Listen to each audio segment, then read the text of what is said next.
allow me to shed some light on the Mandela effect.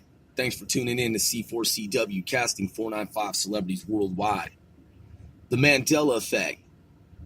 Interesting.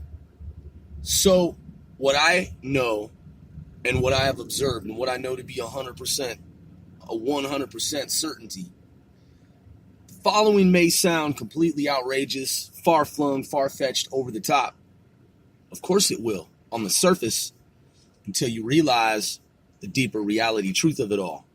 So, when I was a kid, I had a friend who he and I were both tested for the gifted program. Now, that's not uncommon. That's pretty normal. Got kids tested, and this isn't about me. It's just about the Mandela effect. So, my friend and I, when we were kids, for whatever reason, the school system, they were like, yeah, you guys are doing well in school, and you guys seem kind of gifted, so there's this program, and we want to test to see if, you're able to be enrolled in these other programs. So we're like, okay. My buddy, man, from childhood, he, like in a parallel, he was across town on the other side of, like, the divide. We had a street, Broadway, and it divided both sides of town. One side was the higher end, like high end side. The other side was the lower end, low end side. But both sides have historic homes. It's just that the one side that he was on doesn't have like a low income community. The side that I was on did have a low income community. So I was, for a time, when my mother was raising me by herself, because my dad wasn't around. He's a Vietnam vet, and he was just never around. I saw him like 2 times when I was a kid for like a day each time. I mean, there's a little more than that, but he was basically never around.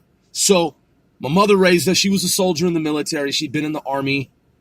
She went through basic training like anyone, and then she went to quartermaster training because she transferred into the Navy after 4 years of honorable service with the Army. So she'd been in the Army as a soldier. And then she went into communications, and I've talked about that extensively, but here's the point. So we lived like 2 blocks away from my grandparents' home. My mother could have asked my grandparents for money because they're middle class. She could have asked for financial assistance. She didn't want to do that. She was a soldier and highly disciplined and has a degree. Well, she didn't have her degree at the time, but she got her degree shortly thereafter. We moved out of the projects, low-income housing projects, when I was like 8 years old, or going on 8, so like 7 and then some days or whatever, right? So, point is, we're middle class, but when my mother we were middle class. Your boy, stepped up his game. You know what I'm saying, in the world of entertainment. But I'm saying back in the day, we started off middle class, and then my mother, she just wanted to soldier up because my dad decided to not be around. She's like, all right, well, I gotta like take the reins and basically do everything myself. Fuck it, I'm a soldier, you know what I mean? So she soldiered up, man. She took care of me, raised me and whatnot by herself, and didn't ask her parents, my grandparents, for any money or financial assistance whatsoever. So, we lived in the low-income housing down the street. She got her degree, and then we moved out. Got a fucking condo, bought a house, you know what I'm saying? And we did well. But, like, for the first, 7 or so years, we lived in the little project community and shit, two blocks away from my grandparents' estate, their home, right? So, my buddy, his dad lived down the street, but they also had a place on the higher end side of town too. He lived between two places. One was on the side that I was on, like down the street from me, by the elementary school in the same neighborhood, and then his mother stayed across town on the higher end part of town, and so he lived between the two, but nonetheless he lived on the side that was the high end side. Now my uncle lived on the high end side too, so I too was back and forth because I stayed with my uncle quite a bit. He took me in and he raised me just like a dad would raise his son, and I lived with his sons, my cousins. One is my age. So I too was on both sides. So my buddy from childhood, he is what I would say, he's a true prodigy. He knew stuff like when he was born, man, that you're not supposed to know. Like, he knew the chemical composition of ammonia when he was like a child. Like, they showed him like chemical composition like charts, and he like pointed to the exact like chemical. You know what I mean? Like, coming out the womb, like he knew stuff like that. So obviously, information, consciousness, it transfers. I mean, come on, man. Like, you can't, how are you just gonna be born and just like know like chemical equations and formulas and stuff? He knew that kind of stuff. And that's real shit. So, I didn't have that level of skill. Like, I didn't have those skills. I was gifted in my own kind of sort of way, right?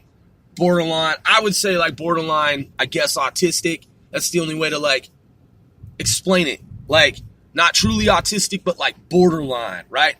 So I had, you know, a different way of perceiving things. And so they're like, perhaps this child is gifted as well. So he and I were both in the same program at the same school in the district where they tested us, right? So then I got referred to the University of Washington. So I was at the University of Washington when I was 4 years old, because if your school district selected you for the gifted program, you'd go to the University of Washington. So I was at the psychology department at the University of Washington, and they did all the different, like, you know, IQ, like, you know, eval games with me and stuff, with little puzzle pieces and little pictures and, you know, this and that, right out of the textbook of psychology. Now, my aunt, she worked at the University of Washington for like 35 years, and she had a pretty high level role there. She did well for herself financially, you know what I mean?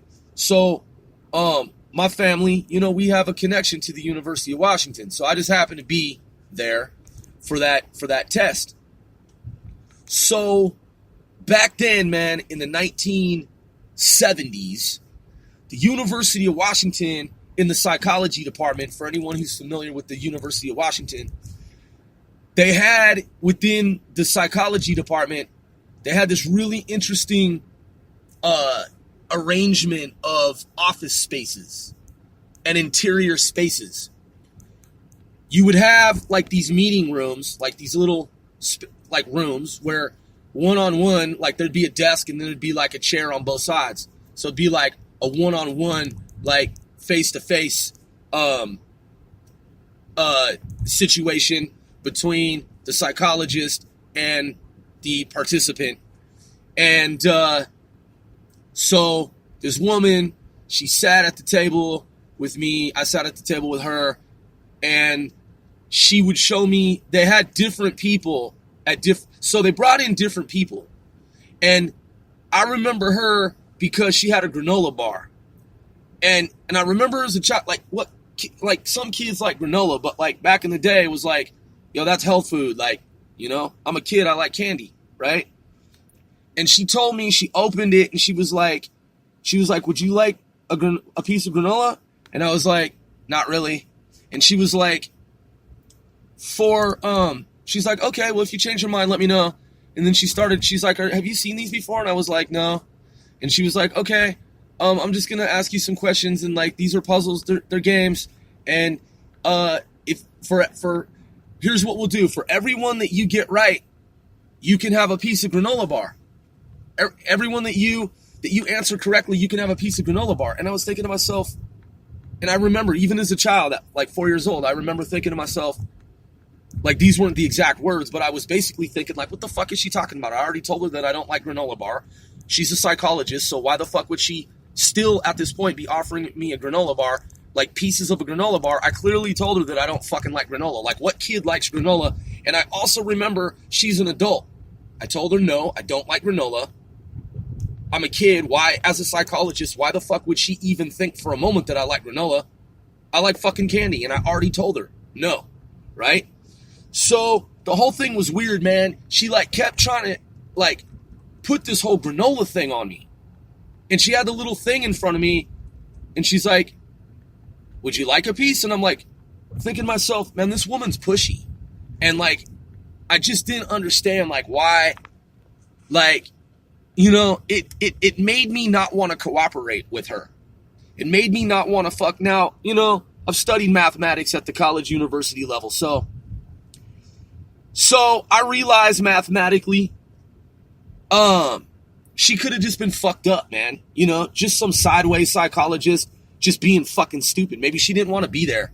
Maybe she, you know, obviously she knew, like, a lot of kids don't like fucking granola. They like candy, you know? And maybe she's just, like, didn't like her job. Maybe she was disenchanted and she was just being a fucking bitch, you know?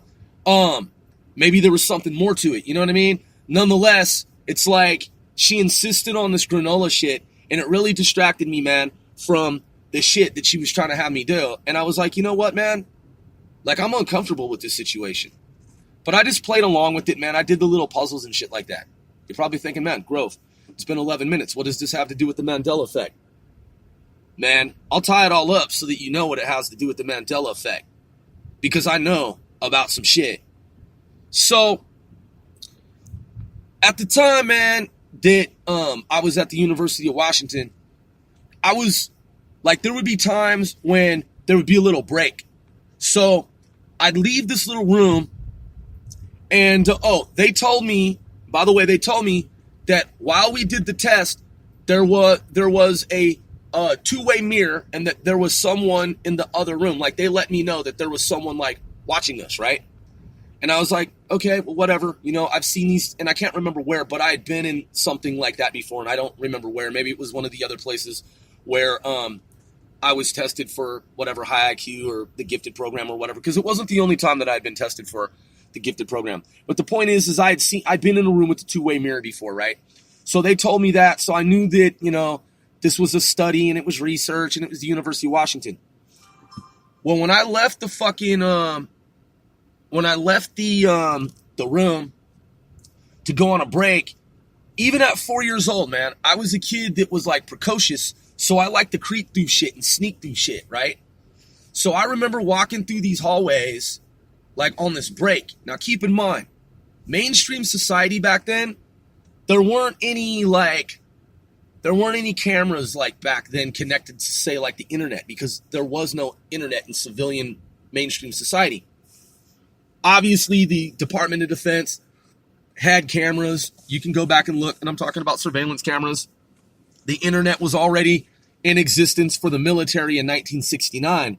But as far as we were told, you know, it was a rudimentary, like, system of communication between two different remote locations where scientists could communicate. One group of scientists at the North Pole could communicate with another group of scientists at the South Pole, for example, right? And shit probably took a super long ass time, you know what I'm saying, just to get the shit to boot up. At least that's what we were told, right? I won't even get into aliens at this time.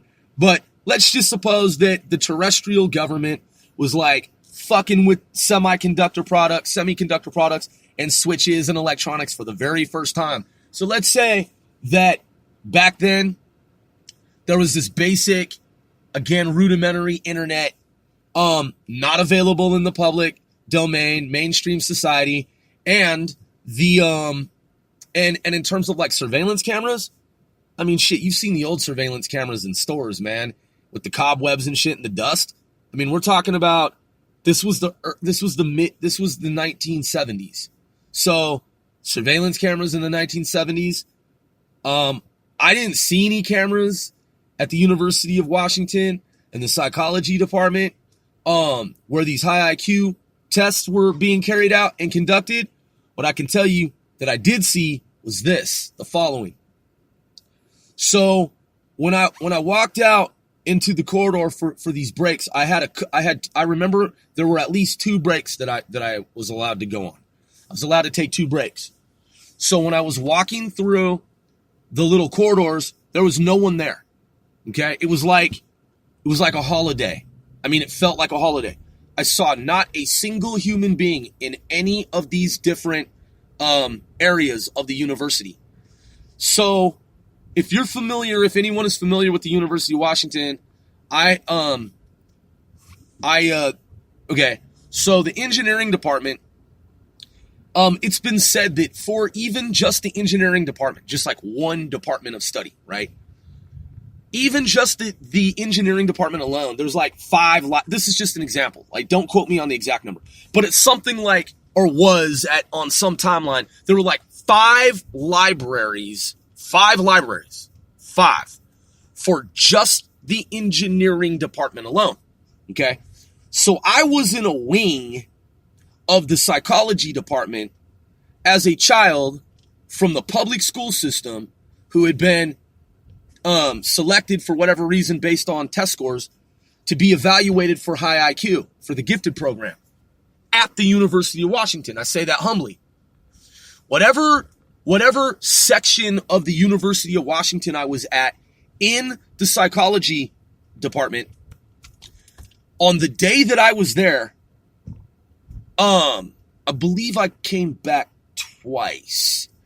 There was no fucking one there other than the testers, the test evaluators, the psychologists, and whomever, the observers that were in the different rooms, like observing these studies. I didn't see any other children. I'm sure there were other people there somewhere on another day. It wasn't just me.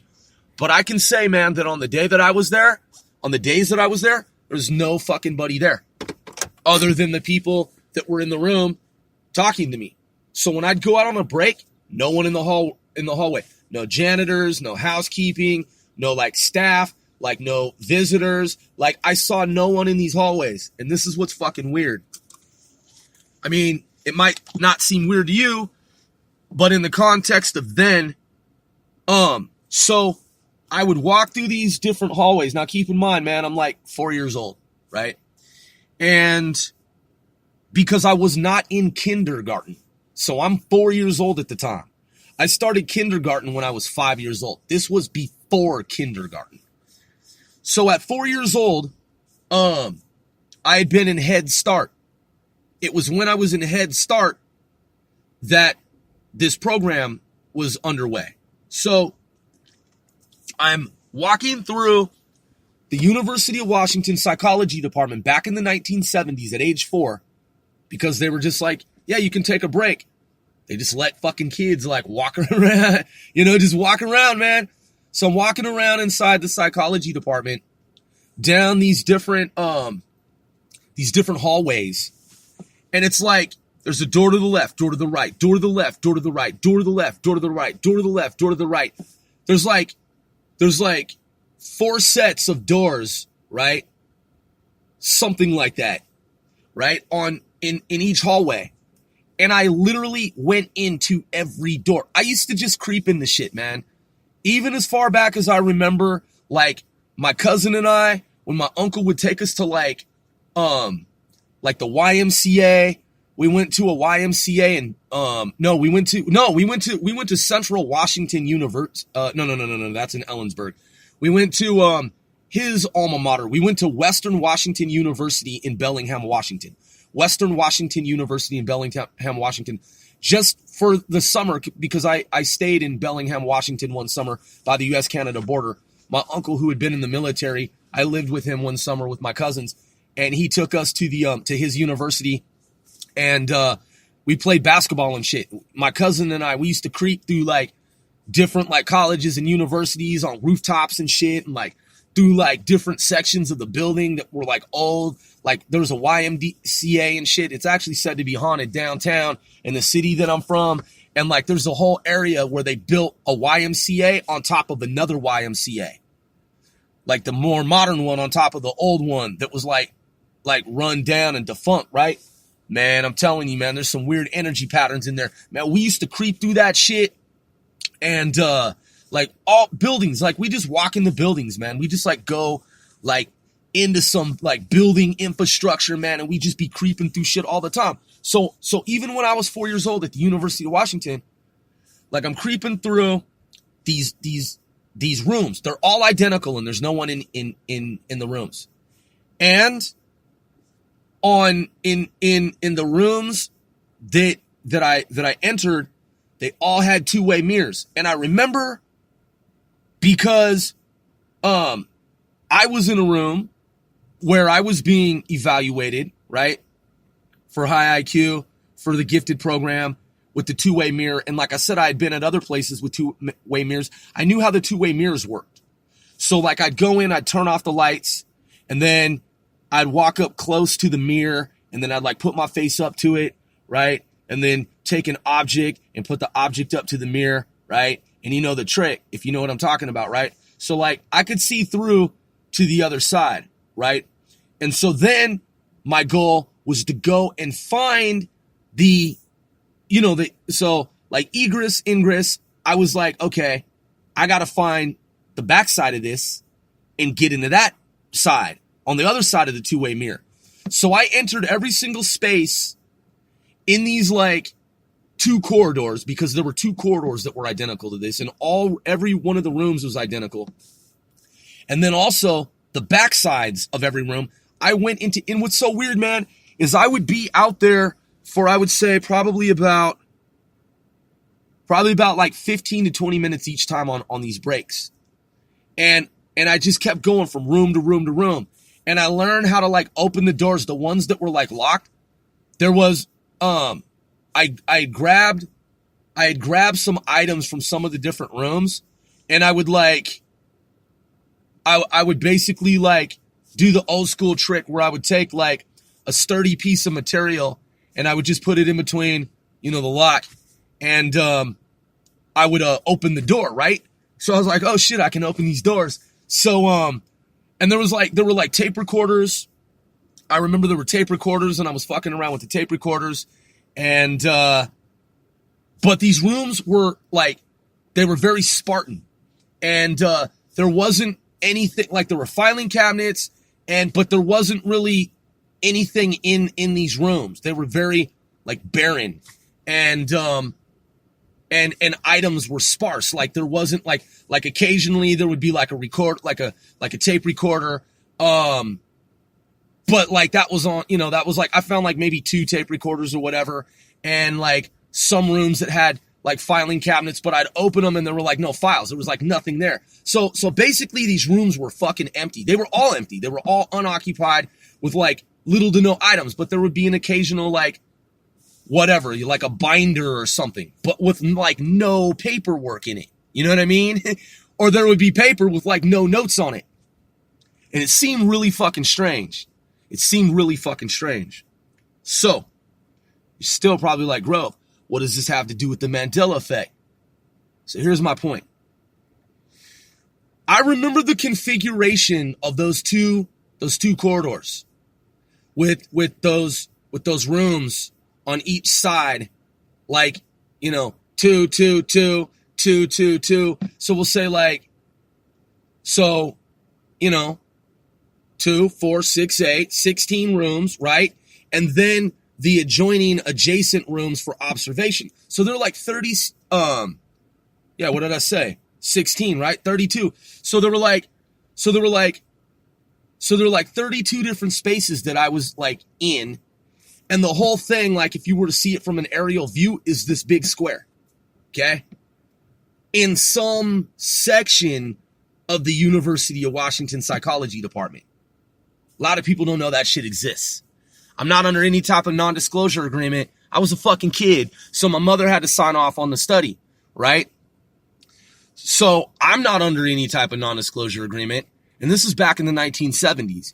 And what I've heard from people, because they told my mother that at some point they would show her my test score, and then they lied to her, and they told her that if I knew what my test score was, it could interfere with my intellectual development as a child. So they didn't want to tell me. And I was like, that doesn't even make any fucking sense. And I was a straight A student in like junior high school and high school. So according to these researchers, if they told me my score, like so she was like, well, what can you tell me?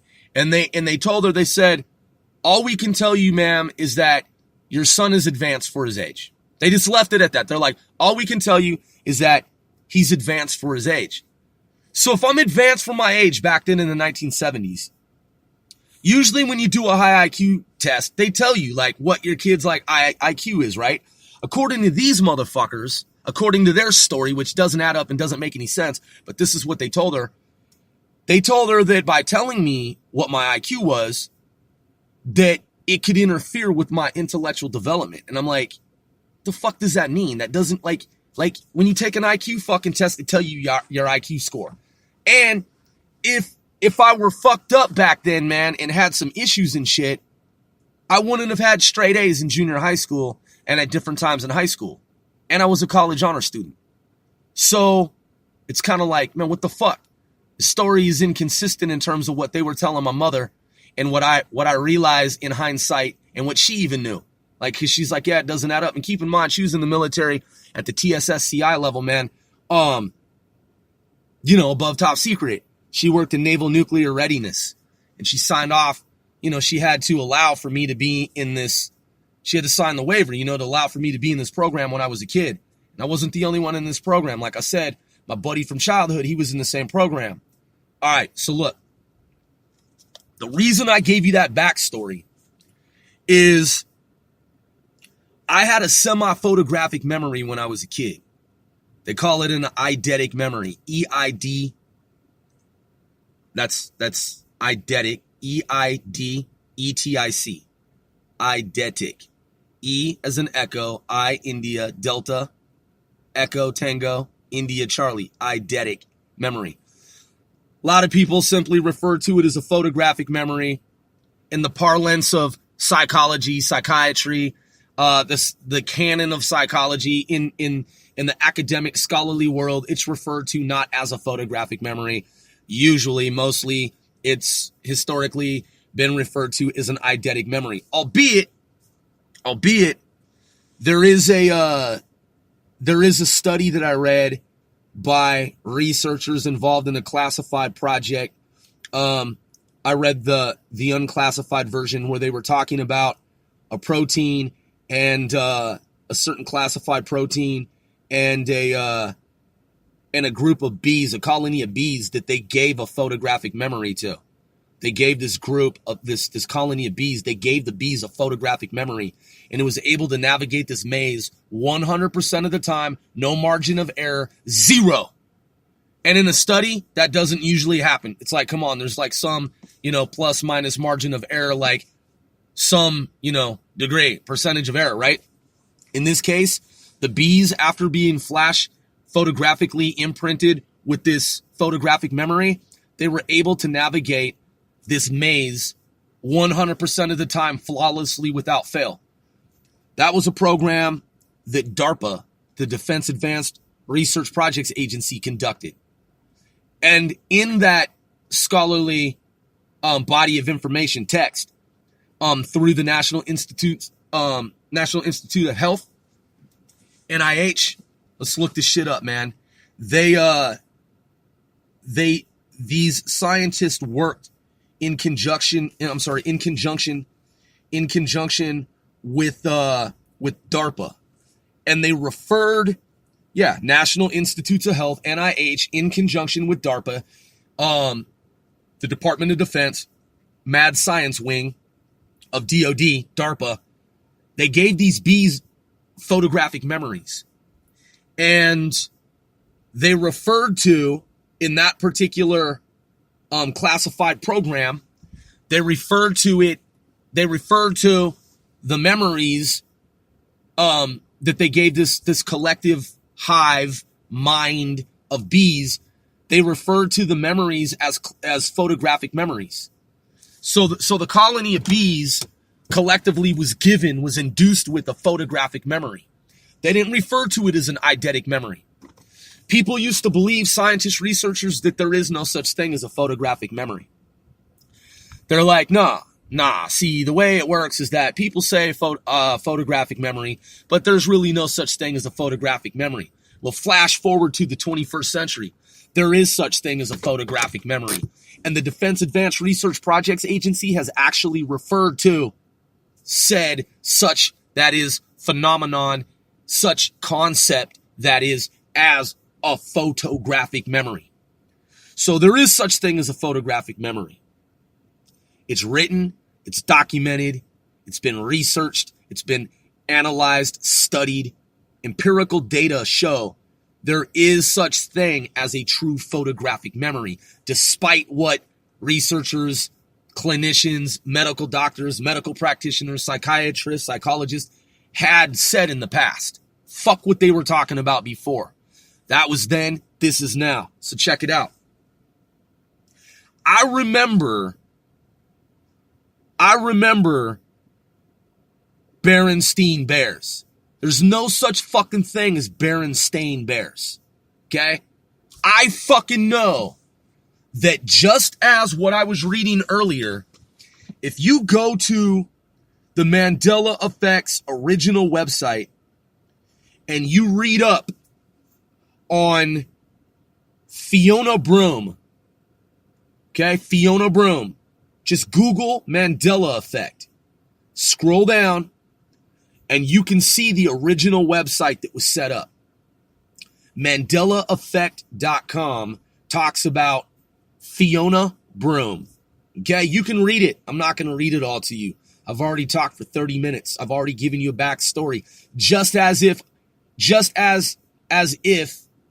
I were on TED Talks.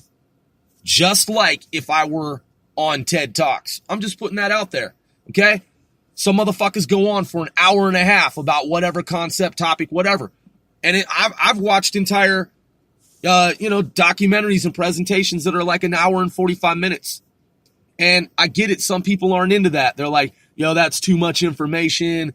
This nigga talking too long and going on about too much information. It's overload. Like, nigga, get to the point. Well, I did get to the point. I prefaced everything in advance, that is, and I understand that sounds redundant in the grammar of it all, but here's my point. I already got to the fucking point, whether it was understood or not. The point is, man, is I had a semi-photographic eidetic memory, and I know what the fuck I remember. And I've seen the PhD mathematician, the math professor at the university, ruled out false memory. There is no fucking false memory involved in the Mandela effect. I remember the shit like it was motherfucking today and not even yesterday. Okay? I know. Look, man, I'll tell you what I know. Okay? This is what I know. So, on this website, they talk about the collective memories, collective memory, if you want to say, as opposed to plural. If you just want to say singular, memory of like half the population. And let's look at the different Mandela effect examples. And I'll tell you which ones I'm 100% certain. 100 fucking percent certain. Used to be the reality, but that is now changed. I don't give a shit what anybody motherfucking says to the contrary. I don't give a motherfucking shit what they're talking about, man. These people, two things. Either they're just fucking goddamn stupid, or they genuinely do not understand quantum entanglement and hyperspace and the multiverse that Hugh Everett 3 fully understood. Well, he knew about it. And, for example, the story of John Titor and Divergent timelines. I am saying to you, whether you believe the story of John Titor or not, it doesn't even matter if the story of John Titor is true or not. It doesn't matter if you think it's a hoax or not. The concept is real in the real world in terms of divergent timelines. Whether John Titor, and by the way, he did not call himself John Titor. He was given the name John Titor by others after he posted what he posted. He didn't call himself John Titor. Okay? You need to know that. The other thing is, half of the story was removed from the internet by the government. That's right. Half of the information was removed, and it's a state secret. So there's some fucking element of it that is true. Whether there was really this time traveler or not, whoever authored the story points to some aspect of reality that the government of this current timeline doesn't want for people to know about. It's been sanitized, it's been scrubbed, and I've seen the other half of the story that was written, that was removed from servers around the world until it was recovered. That other half of his story doesn't sound fucking far-fetched at all. Doesn't sound far-fetched. Sounds, doesn't sound too far off, man. Doesn't sound too far off if you know what I'm referring to and if you know what I'm talking about. A lot of people, they've only read 50% of the John Titor story, and that's the only aspect of John Titor that they're familiar with. And other people are even less familiar than that group of individuals, than that data set, that subset of the population of those who are familiar with John Titor. So you have people who know the story that he posted in its entirety.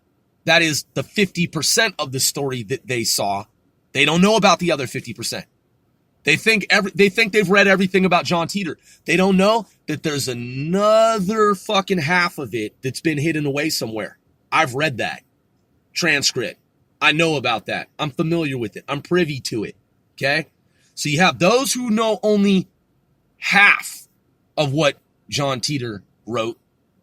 And then you have other folks who know even less about the story than that. Okay? So the point is, whether John Titor, whether you believe the guy that goes around and he thinks that he's debunking all this shit, and he's like, look, it's the lawyer's voice. I did the sound analysis, the voice analysis, the frequency analysis, and I'm saying to you, it's definitely the lawyer, and he's in on it with his family and his son and his brother, and blase, blah, blah, blah, blah, right? Dude, that dude doesn't know what he's talking about, man. Just because somebody in the sound graphic analysis sounds like the person who wrote the story, it's called dimensional overlap. But this kid that thinks that he's a debunker, he doesn't understand what Hugh Everett 3 understood and what I understood. It's called dimensional overlap. When someone channels another dimensional timeline, okay, he obviously isn't familiar with that science, because that's science. And I'm hip to it. And he is apparently not. So he thinks just because the lawyer sounds like the author of John Titor, in his mind, the only thing this debunker knows to say and can say, because he doesn't understand quantum entanglement like I do, he's like, it has to be the lawyer. That's not how it works, dude. You haven't debunked anything in my book.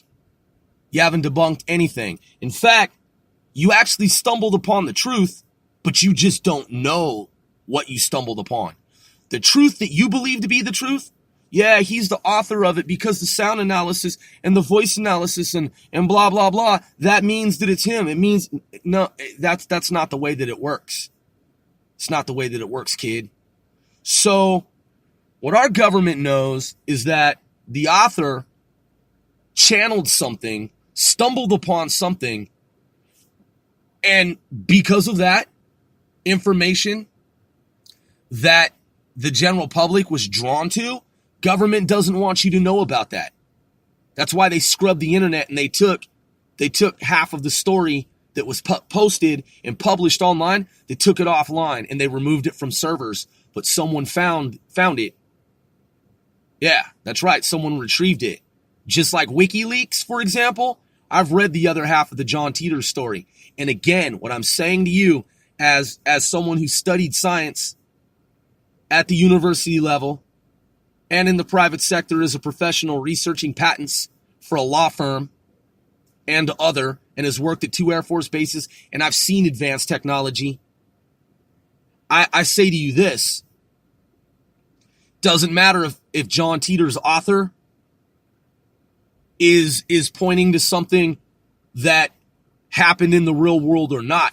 The concept of divergent realities is for real. Hugh Everett 3 knew it. So, somehow, some way, timelines shift. They just shift. And time is nonlinear. And I know for an absolute fact, based on the mathematics, based on third-party evaluation, assessment, verification, The Mandela effect is absolutely for real. And the monocle, you know, give me one moment. Uncle Pennybags, rich Uncle Pennybags. I'm looking at him right here. From Monopoly, rich Uncle Pennybags, the mascot of the Monopoly game. He has a motherfucking monocle. He always did, okay? Over his eye. He absolutely fucking did. Forever and always, man.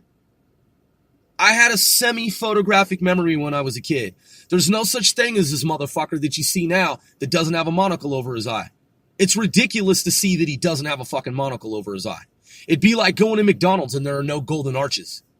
Okay? And then someone telling you, what are you talking about, dude? There's never been some big yellow M at McDonald's. You're fucking crazy. You're a lunatic. You're delusional. You're out of your mind. You're one of those people that believes in the Mandela effect. I almost said the McDonald effect. In the McDonald's effect.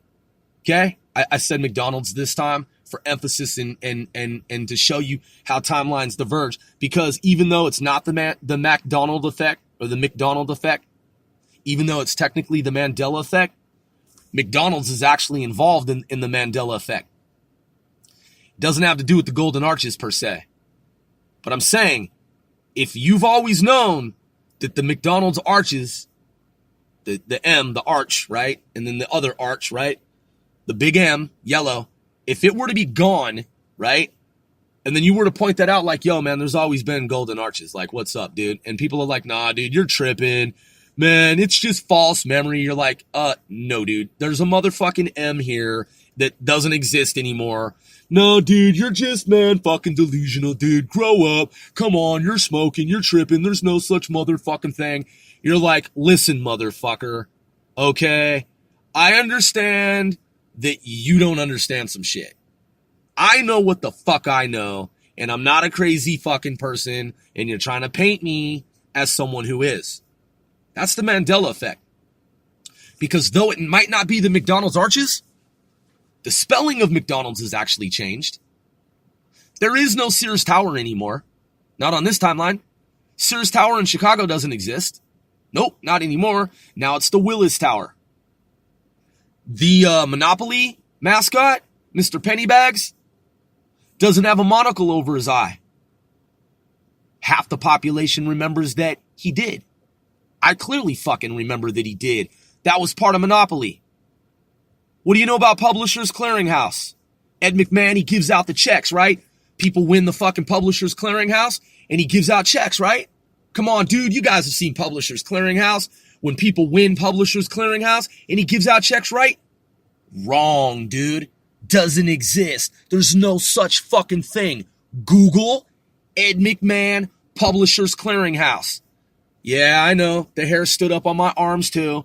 Because when you find out that Publishers Clearinghouse sweepstakes with Ed McMahon doesn't exist in this universe, and you're like, okay, wait, hold up. Everyone on the fucking planet remembers Ed McMahon giving out those checks, going to people's doors with the balloons and shit, right? How do you feel? Just like when people win the Super Bowl and they're going to the fucking, I almost said going to McDonald's, when they're going to Disneyland. Nah, man, with Ed McMahon, it's not Disneyland. No, it's not Disney World.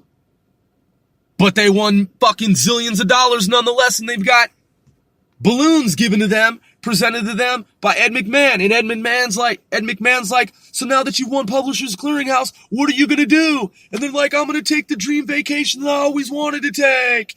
And there's balloons and confetti and the whole like crew of like camera people that come. Dude, I know you saw that on fucking TV. It doesn't exist anymore. There's no trace of it. You can't find any videos of it. All those videos every year for decades that were on TV. I said videos, right?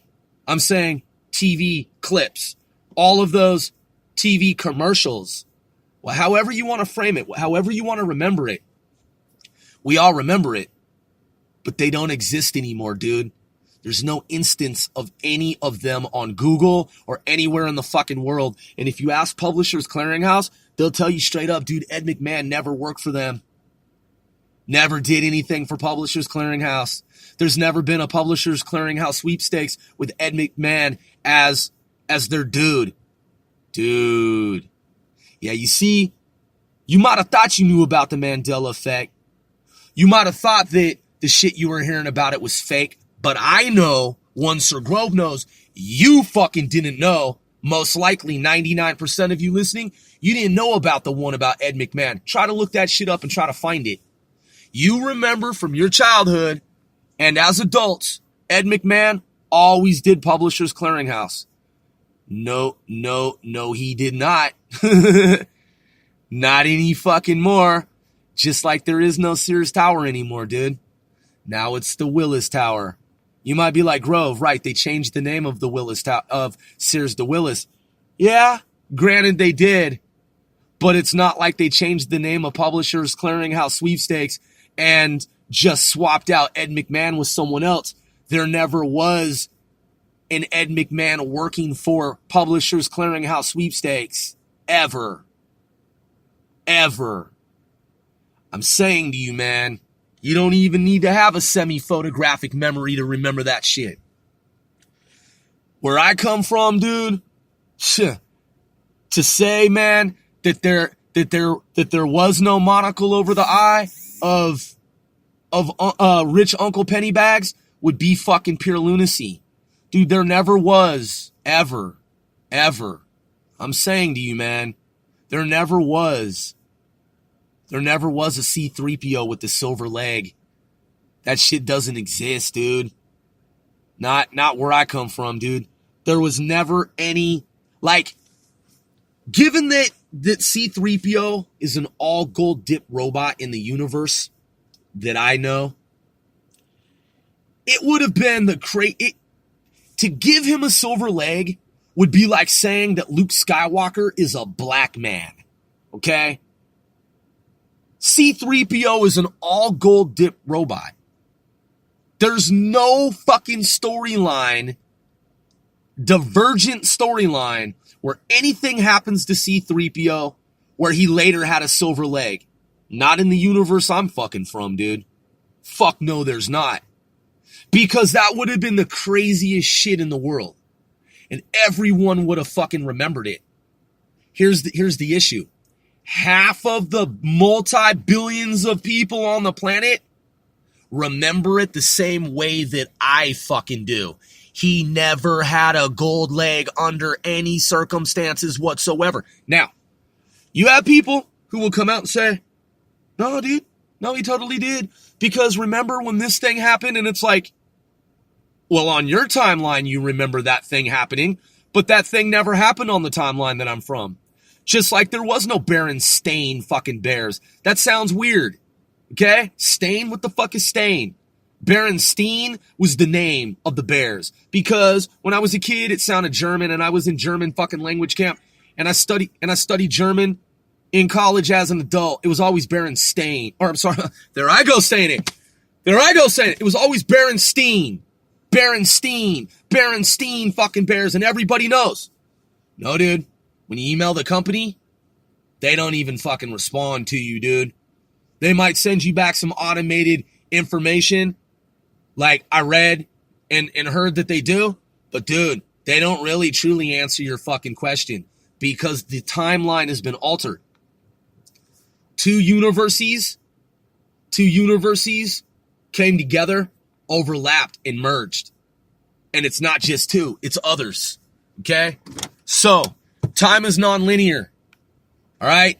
I know you remember Publishers Clearinghouse with Ed McMahon. That one example of the Mandela effect in and of itself, like I said, man, you don't have to have a photographic or semi-photographic memory to remember that. And I challenge you to find an instance of Ed McMahon giving me the check to someone on TV like you used to remember he used to do. There is no such thing in this current universe, on this current timeline. Okay? How much more empirical fucking data do you need? I'm not in the camp of those motherfuckers that are like the Mandela effect. It's fake. It's just our collective memory. It's this thing in psychology called this. Fuck all that. Go ahead and look it up. Look up what a false memory is called in psychology. Look, I'll look it up with you, and I'll prove and I'll refute. Okay, check this out. All right, allow. Then let's do this. Bear with me. All right. False memory, psychology, Mandela effect. Okay, so it said. According to Wikipedia, a false memory is a psychological phenomenon where a person recalls something that did not happen or that something happened differently from the way it happened. No shit, Sherlock. All right, so early work, language theories on false memory. False memory. The fact that these people even want, to suggest that this is false memory is ridiculous. Okay? It's just absolutely fucking preposterous. But we're gonna get to the bottom of this. All right? I'm keeping this under an hour. So, all right. So let's see. Right here it says the phenomenon was initially investigated by psychological pioneers Pierre Janet and Sigmund Freud. Elizabeth Loftus has since her debuting research project in 1974 been a lead researcher in memory recovery and false memories. All right, that's not what I'm looking for here. All right, so All right, let's just do this. Mandela effect. All right, and then here we go. Oh, there's the Forrest Gump example. I mean, come on, man. Mama always knew life was like a box of chocolates, right? Mama always said, hold on, Mandela effect, false memory. All right. Here we go. Give me 1 second here. 1 moment, because it's not exactly 1 second. Or is it? All right. So you're familiar with the concept of conflation. Yay? Nay? Yes? No? Okay. So conflation is to basically bring two concepts, two ideas together and overlap them. Okay. Confabulation. C-O-N is in November. Like fabulous. Confabulation is a memory error defined as the production of fabricated, distorted, or misinterpreted memories about oneself or the world without the conscious intention to deceive. Okay? So you have these medical researchers, psychologists, and psychiatrists trying to say that basically half the world population has experienced confabulation. You know how fucking stupid that is, man? You know how fucking egregiously ridiculous that is? Okay? I mean, what a fucking insult to intelligence, man. So, I've seen the math professor take the data, hard data, feed it into the software, and crunch the numbers using the internet as a backbone, okay? Using basically Google, which Google has for its backbone. It has quantum computers. A lot of people don't even know that. D-Wave is connected to the internet. The internet is processing using quantum computers. A lot of people don't know that. A lot of y'all didn't know that. That's right. Quantum computers exist. They're not hypothetical. The military uses them now, and so does Google, and Google works with the military on military projects. Okay? So when you're using Google, you're using a quantum computer. A lot of people don't know that. You're using a quantum fucking computer. So when you type shit into Google, when you search, it actually goes out into another universe, processes, and comes back. That's right. I just said that shit. And I'm not the first person to say that. Guess who said that?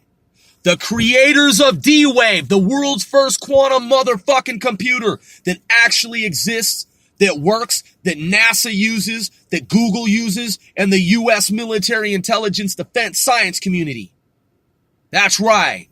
Quantum computers exist and you've been using them and you didn't even fucking know that you were using them. A lot of you had no idea that you were typing shit into hyperspace. When you type, your data goes into hyperspace. It processes in a multiple parallel other universe, and then it comes back to you with certain information.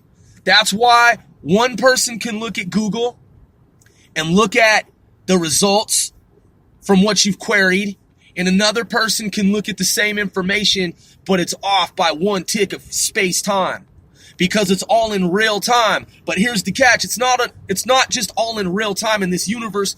It's all in real time in multiple different universes.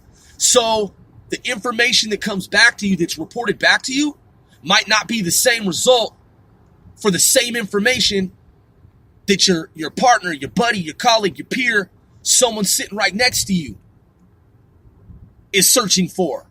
You might both get two different each of you might get a different result searching for the same information because it's processed outside of your known universe. That's right. I said that shit. And I'm not the first person to say that. The creators of D-Wave said that and explained that. Okay? So these quantum computers have been changing the very fabric of our known universe. Guess who else uses D-Wave? Guess who else uses souped up versions of D-Wave? Guess who else uses quantum computers? That's right. CERN. In Geneva, Switzerland. What a fucking coincidence. Now check this out. Confabulation. Anyone who's claiming that the Mandela effect is merely confabulation can take confabulation and stick it up their motherfucking ass. There's no such fucking applicability or relevance or correlation here to confabulation. It's totally irrelevant. The concept of confabulation to the Mandela effect has nothing to do with the Mandela effect. The Mandela effect is a real-world phenomenon involving divergent timelines. That's what the fuck it is. And I remember the Berenstain Bears. And I remember the monocle over Rich Uncle Pennybags' eye. And I know how McDonald's used to be fucking spelled. And I know how Seth MacFarlane's name is spelled in Sally Field's. Sally Field. Okay? Right? The difference. That's right. The nuance. I know, man, the difference. Because I observed it. And I had a semi-photographic memory. So I fucking know. And so do you.